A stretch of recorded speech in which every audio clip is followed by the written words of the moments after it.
Good afternoon, everybody, and welcome to beautiful Watkins Glen International. We're joined today in the Watkins Glen International Media Center by Dale Earnhardt Jr., driver of the number 88 Hendrick Motorsports Chevrolet. We're also here with Doug Duchardt, General Manager of Hendrick Motorsports. So we'll start first with you, Dale. Welcome, certainly, to being here. How does it feel to be back at the track, sir? It's great to be back and to see everybody, and super nervous coming back, but just hadn't been to the track, and I miss my team and my teammates, and Amy's going on a trip for the weekend, so I was at the house by myself, so just was looking for some things to do, so figured maybe coming to the track wasn't a bad idea. I get to hang out with my guys a little bit, and just felt so weird not being there, so here we are. All right, we'll open it up for questions from the media. We'll start with Claire B. Lang, and then we'll go over to Jim. Claire B., bringing a mic up for you. Claire B. And Lang. then over to Jerry Jordan. Claire B. Lang, Sirius XM NASCAR Radio. I have a question and a follow-up. Dale, are you thinking that doctors will eventually give you a go, no-go on racing, or give you a go? Or is it possible they won't be able to give you, with what they know about concussions for sure, clear directives, meaning that you'd have a big decision to make on your own for your long-term health? I think my doctors have a good understanding of my history and what I've been through, and with their own personal knowledge that they have throughout their careers, to give me a clear understanding of when I'll be ready to go back and get in the race car. Our intentions are to get cleared and get back to racing, and we're just taking it one evaluation at a time. It's frustrating to have to do it that way, but that's the process.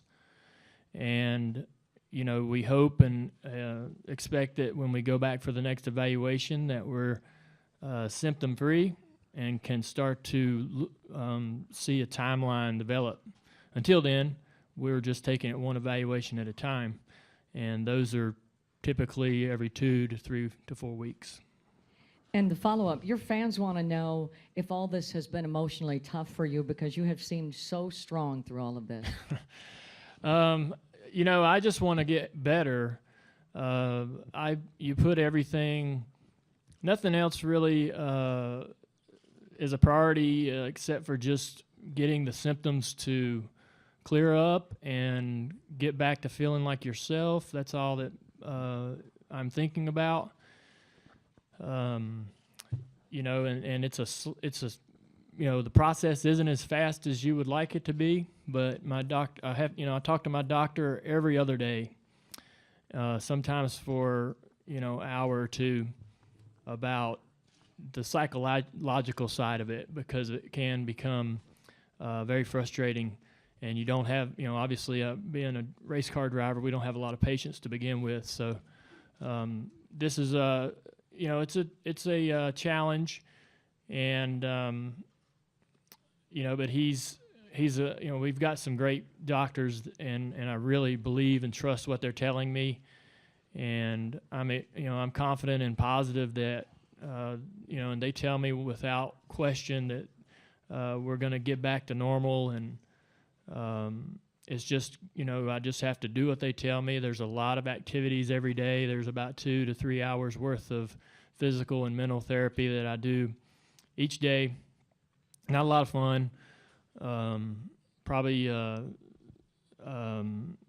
of it, just trying to describe it, some of it's pretty mundane, but it really stresses your symptoms, and that's what they want. They want you to do things that really push your mind and bring out the symptoms, and so in the last evaluation, we sort of ramped up the therapy to make it a little more strenuous, and we'll continue to work, and I'll work every day and listen to my doctors, and hopefully continue to see progress.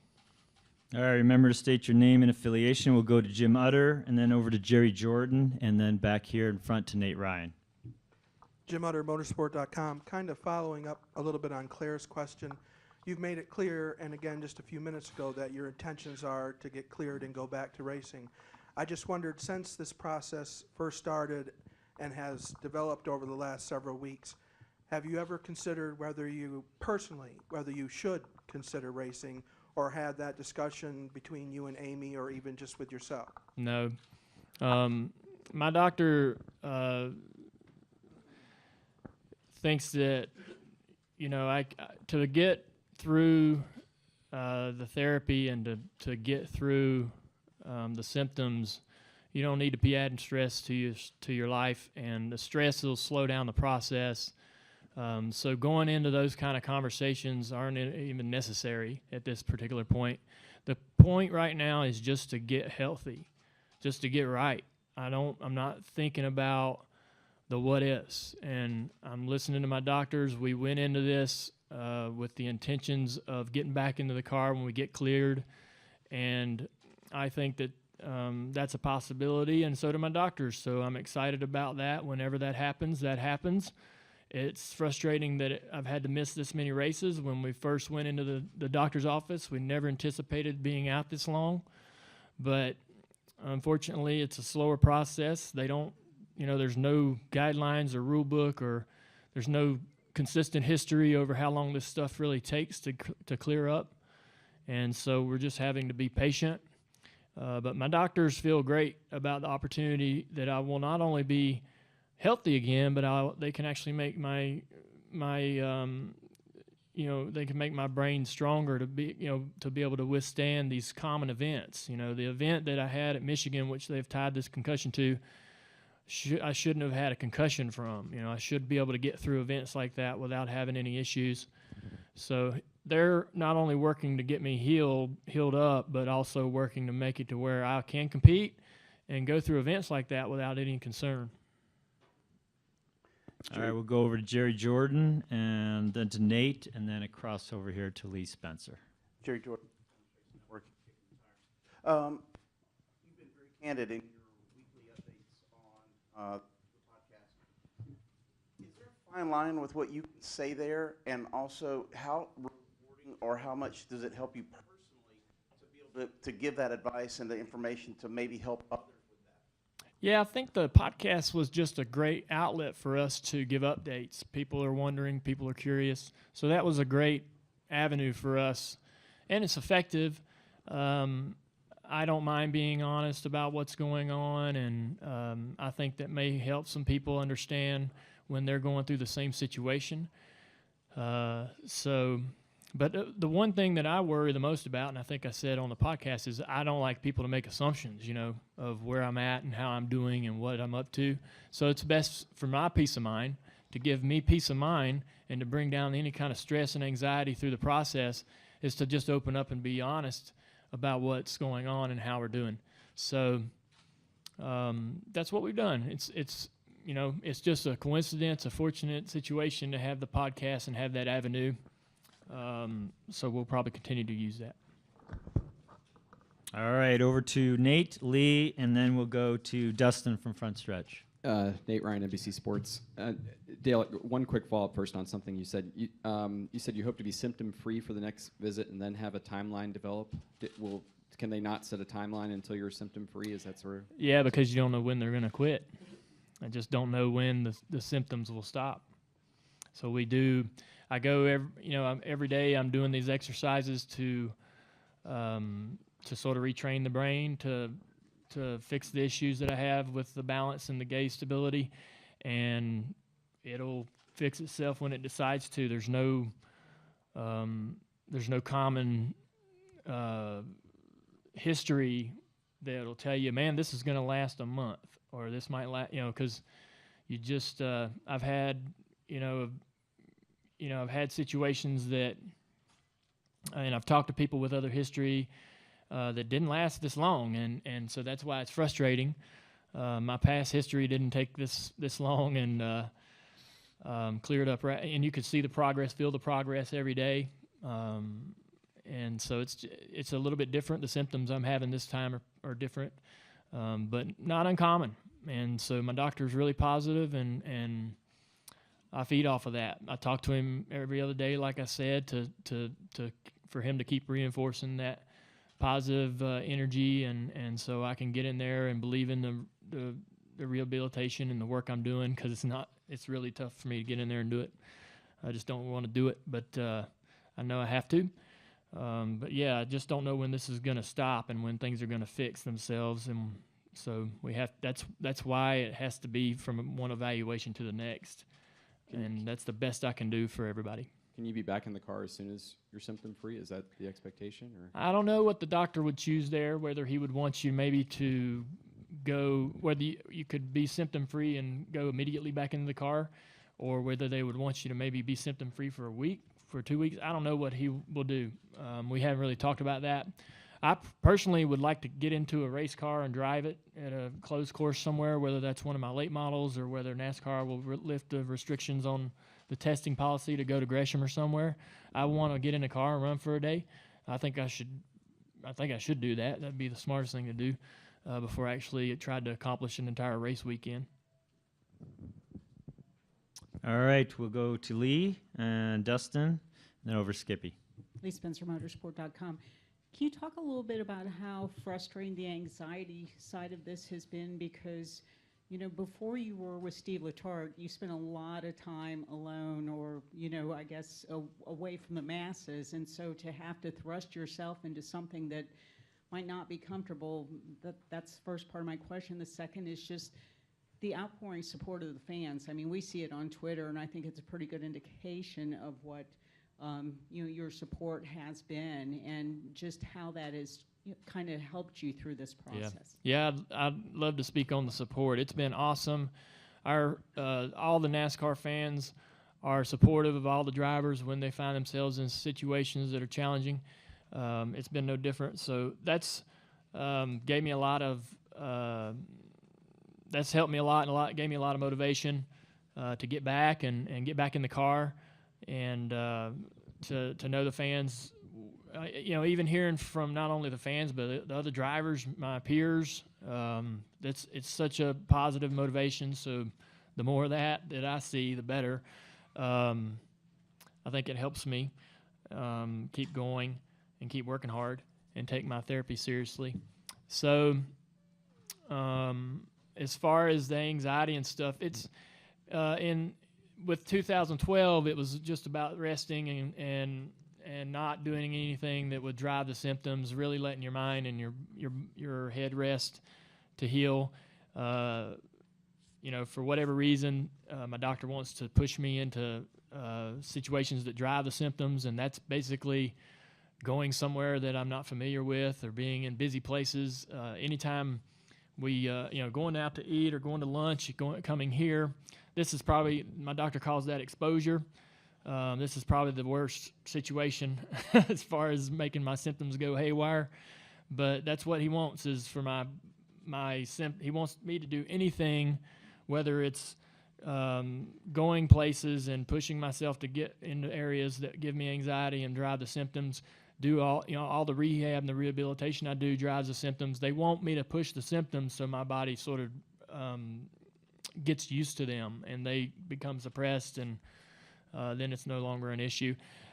I kind of had the same thing with the old concussion. It would drive, I could go places, the anxiety was bad, and it would drive the symptoms too, but that's just part of the process. That's a common occurrence with situations like this, and you don't want to go anywhere where you're going to feel worse. But in this situation, my doctor tells me that that's good therapy, to go somewhere that makes you feel worse. Go in there and get exposure, and then get out and go somewhere where you can kind of get calm back down, and then repeat the process. And so I've been going and eating and having lunch with my family, or going, I go to Kelly's house and get into the living room with her kids. Lord, that drives up the symptoms pretty good. And but it's been great to spend time with them. It's unusual the time that I've been able to spend with them since we're not racing, but there's 6 types of concussions as far as what part of the body they really affect. mainly I've got ocular and balance issues, but that also they all are connected, and so you can have an injury to the ocular or the balance, and it'll affect the emotion, and it all sort of is tied together. So if you injure one part of your brain, all of them get deficient in some way, shape, or form. So you have all these other symptoms, you know, and you just really got to corral and fix that one area, and it stops affecting the rest of it. So we're working on it. Dustin Albino, front stretch. Dale, you've been a big advocate for people with concussions in the sports world. Do you have any advice for other drivers who might have the same symptoms that, you know, are afraid to stand up to it? Yeah, it's really hard as a driver to say that you've got a problem, and it's hard to tell someone what to do in that situation. But you know, if you're not feeling good, and you know, for me, I was sort of scared straight into, you know, getting checked out when I got hurt in 2012. It was so severe, and my body changed and my mind changed so much. I just had to get it looked at. I couldn't go every day trying to self manage my issues. And I just feel like that hopefully, you know, anytime anybody gets dinged up or realizes that they're just not right, or they're foggy, or whatever their symptoms are, that they would reach out to a neurologist and get checked out. And there's access, easy access with our sport. We've got a lot of great people that are part of the sport and been part of the sport a long time that handle those issues and can get you to the right people. It's hard because you basically you put yourself out there to be pulled out of the car, but man, your quality of life is so important. Your health beyond your driving career is so important. If you plan on having a family or have a family already, you're going to be, you know, those things are going to be a priority. So there's so many reasons to do the right thing and go ahead and get the help you need, and you know, get back in the car when you're healthy. So I learned a lot through this experience in the last 3 or 4 years, and feel like that, you know, it's just it's a hard decision to make, and I feel like that, you know, it would be even harder the younger you are and the situation you're in when you're trying to get a career going and just trying to make a living driving cars. It'd be even tougher. Being in the situation I'm in now, having ran for so long, maybe it wasn't as challenging or a harder decision to make the right choice. But man, if I was 21 and just getting started or very young, it'd be so hard to make that decision. So I can definitely understand the point of view from the drivers.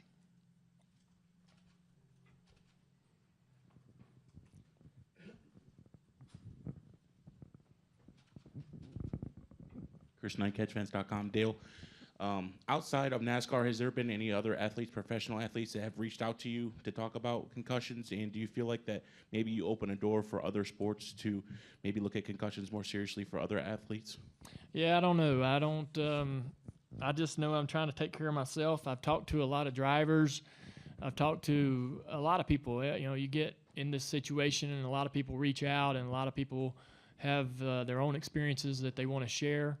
And when you're going through that, you definitely you want to share your experience with people who had a common experience as well. It's so frustrating trying to explain your symptoms to somebody who's never had a concussion, and it's so frustrating trying to explain to somebody what just the regular, day-to-day, life is like when you've got these symptoms, and no one can see it. You can't scan and see it, and doctors can't see it. They really rely on the patient to be honest and upfront. But so when you can talk to someone who's been through it, it's a great experience, and it helps both of you, to be honest with you. So there's been a lot of that, and I really appreciate those calls and relationships that I have with those guys. All right, we'll go to Holly, to Brant James, then over to David Scott. Holly Kane, NASCAR.com. Dale, is it amazing to you at all how far we've advanced medically, that the doctors can tell you what this was? Because there were many decades of driving where this sort of thing might have happened and we didn't necessarily know and weren't able to take the precautions and heal as you've been given the opportunity. Could you just speak to that? Yeah, I think about that. I'm so thankful that there's knowledge and there's rehab and rehabilitation that's specific to what I have going on. There's just not this umbrella of treatment that they sort of give to everybody. They have specific ways to help and heal specific types of concussions and certain symptoms. And so every time that's why I think I enjoy talking to my doctor so often and going to see him so often, is because you have so many questions. Every day you get a new concern or a new question, and you really can't wait to get in the room and be able to talk to him about it. And for them to have the knowledge they have today versus where we were 10 or 20 years ago is something I'm very thankful for, and I feel very fortunate. When I go to see my doctor, he'll put me in front of 4 or 5 different specialists that handle a lot of different things as far as my rehabilitation and medication and so forth. So there's so much to grab onto, and there's so much to learn and so much positive things to take back from the evaluations when you're able to get in front of all those people and hear all the specific things that are happening to you and what you need to do and why it's happening and how you can help it. We didn't know all that stuff before, and there's still a lot to be learned, and I like to be in the middle of the. I like to see my doctor, and I like to get in there and learn as much as I can and try to understand the progress we're making and the what to expect. Still a lot to be learned, though. But, yeah, there's been so many advances, and I feel so fortunate to have the treatment and the access to the treatment that I have. All right, we'll go to Brant and then to David Scott, and we'll wrap it up before practice with Nate Ryan of NBC Sports. Brant James, USA Today Sports. Dale, in talking to your doctors, has it always been when you're healthy and safe to get back in, or have they at any point introduced an element of if? I mean, and it sounds like it's been very positive, but in any way have they said that? Maybe not? No, that's not going to have, that's not the conversation your doctor is going to have with you when he's trying to get you right. You're just worrying about getting normal. You go in there and you see your doctor, and all you and him talk about, and all he cares about is fixing you. He doesn't care about whether my racing or whatever I do as a profession. He's just trying to fix what's wrong with me. That's his job. And he's not a counselor or a psychologist. What's the word? Psychologist. That's not his profession. So, he's just telling me, do this treatment. This is, take these medications. Do this every day, and I promise you we're going to get you right. So and that's not the conversation you're going to have in the middle of treatment, with someone who's suffering or someone who's going through that process. So, and the conversations that I've had with him is that he believes we're going to fix it. He believes that he can make me stronger and that I will be able to pick up where I left off.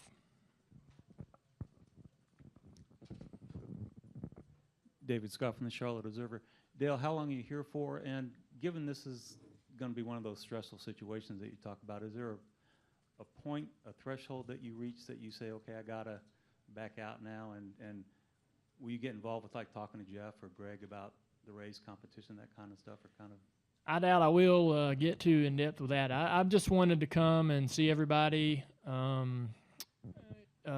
got to go see my guys. They would be really upset if I didn't. I'm really happy to see all you guys, and just whoever I run into on the way from A to B.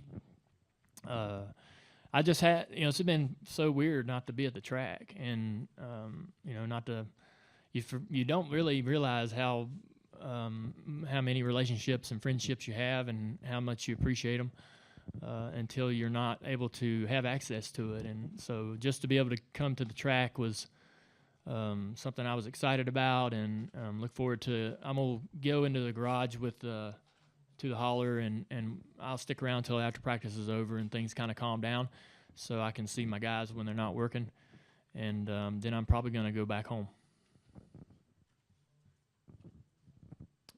Dale, on your right again. Realizing this is probably something you haven't thought of, because obviously your doctors are optimistic about the prognosis here, but you have a very fervent, passionate fan base, and I've myself, and I think others in this room have heard this. Like, you've got 26 wins, 2 Daytona 500 victories. You've had a great career. If it came to that, I mean, would you consider? I mean, have you thought about it from that perspective, I guess? I mean, with the uncertainty of how multiple concussions can impact your health, knowing everything you've done, I mean, is that something you've weighed at all? What? You didn't say the word. You know, when I went to see Dr. Petty for the first time in 2012, and then he set me up with the guys in Pittsburgh. They told me that our process was to get better and go back to racing. This one is no different. When I first went to see my doctor in this particular instance, it was, I need to get right, because I need to get back in the car as soon as I can. I'm surprised that I've missed this many races. I never thought this would take this long. I didn't think that, I didn't have a massive accident, and I didn't have really crazy symptoms. This thing happened so awkward where, we had the accident in Michigan, and then the symptoms crept in very slowly, like 2 weeks later. And so I didn't think that this was that serious, but it had gotten to a point to where I definitely didn't need to, be in the race car. And so, at that point, you got to go get checked out and get a hold of it and figure out how to fix it. But, from the very onset of this, it was, man, this will go away in a couple weeks. I'm going to miss a race or two, and we'll get back in the car and we'll get going again. I don't know, I'm thinking, I'm thinking about, it's going to put more pressure on me to win a race, to get in the chase and all that stuff. So, I have every intention of honoring my current contract. I sat with Rick before this happened a couple months ago to talk about an extension, and that's the direction that we are going. And that's, as soon as I can get healthy and get confident in how I feel and feel like that I can drive a car and be great driving it, then I want to drive. I want to race. I miss the competition. I miss being here. I miss the people. And, as Rick likes to say, we got unfinished business.